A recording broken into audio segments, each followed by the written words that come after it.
안녕하세요. 양평군 장애인 복지관 직업지원팀입니다. 다들 잘 지내셨나요?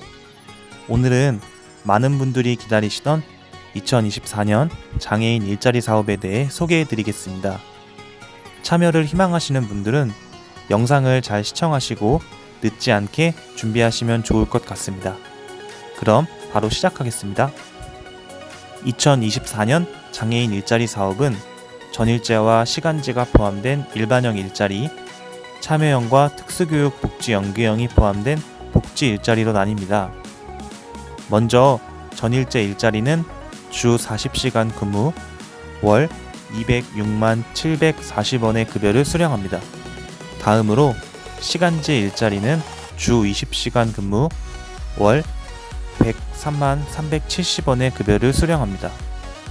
마지막으로 참여형과 특수교육 복지 연계형은 주 14시간 근무, 월 55만 2,160원의 급여를 수령합니다.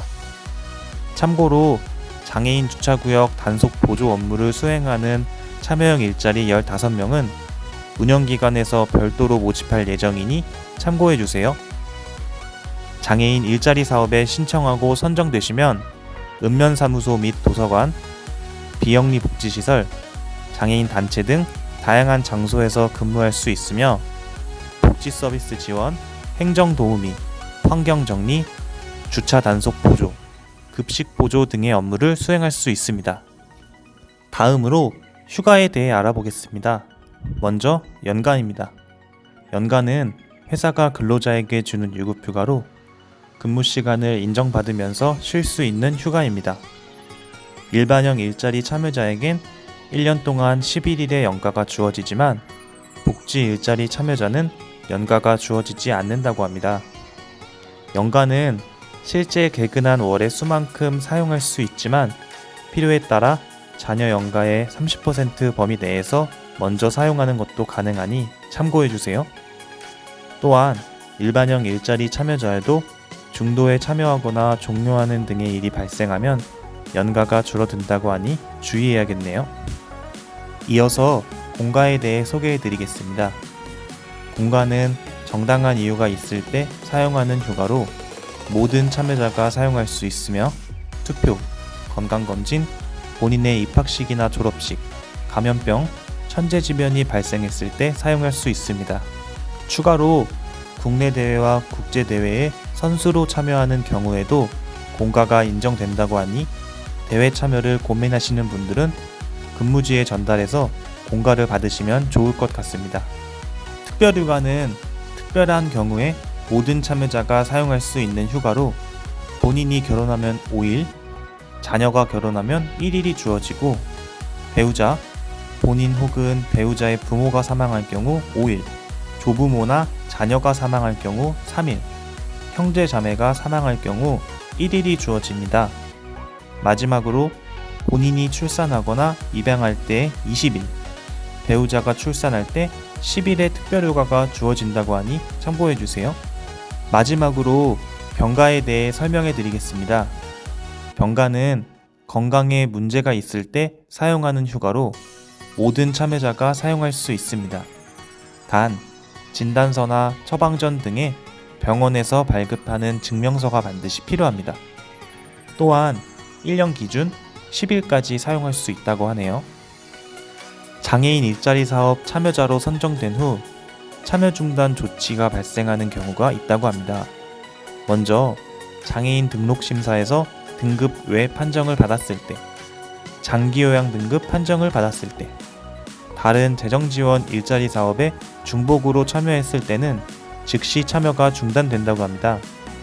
또한 연속으로 5일 이상 혹은 월 10일 이상 무단결근했을 때, 폭력을 사용하는 등의 근무를 계속할 수 없는 이유가 있을 때, 부정수급이 발생했을 때는 징계위원회를 통해 참여가 중단될 수 있다고 합니다.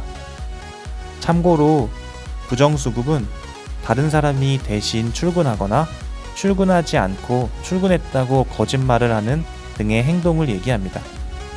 마지막으로 업무 지시를 따르지 않거나 성실하게 수행하지 않는 경우, 민원의 원인이 된 경우에는 절차를 통해 참여가 중단될 수 있다고 하니 주의해 주세요. 다음으로 몇 가지 주의사항에 대해 안내 드리겠습니다. 먼저 거주시설에 입소 중인 분들은 같은 시설로 배치될 수 없습니다. 참여자로 선정되어도 다른 기관에 배치되니 주의해 주세요. 참여자가 직업상담이나 취업알선, 직업훈련을 참여하는 경우 전일제는 연 60시간, 시간제는 연 30시간, 복지 일자리는 연 21시간 이내에서 참여하는 시간 중 일부를 근로시간으로 인정해 드린다고 하니 적극적으로 참여하시면 좋겠네요. 참고로 한국장애인개발원에서 주최하는 교육은 방금 말씀드린 시간을 초과해도 인정이 된다고 합니다. 2023년에 이어서 2024년에도 장애인 일자리 사업 참여를 희망하시는 분들은 집중해 주세요. 반복 참여는 최대 2년까지만 허용이 가능하며 2년을 초과한 경우 1년간 참여가 제한된다고 합니다. 단, 기초생활수급에 해당되거나 65세 이상인 경우, 정도가 심한 장애인은 반복 참여가 가능하니 참고해 주세요. 2024년 장애인 일자리 사업은 2023년 11월 24일부터 12월 6일까지 13일간 읍면사무소 복지팀에서 접수할 수 있습니다. 이후 12월 13일에서 15일 사이에 면접이 진행될 예정입니다. 참고로 전일제와 시간제를 신청하신 분들은 워드시험도 진행됩니다. 모든 과정을 마치고 최종 결과는 12월 29일 전에 안내될 예정이고 최종 합격된 분들은 2024년 1월 1일부터 근무를 시작합니다. 지금까지 2024년 장애인 일자리 사업에 대해 알아봤습니다. 벌써 접수 중이니 장애인 일자리 사업에 관심이 있는 분들은 빨리 신청을 준비하시면 좋겠네요. 양평군 장애인 복지관은 여러분의 구직 활동을 응원합니다.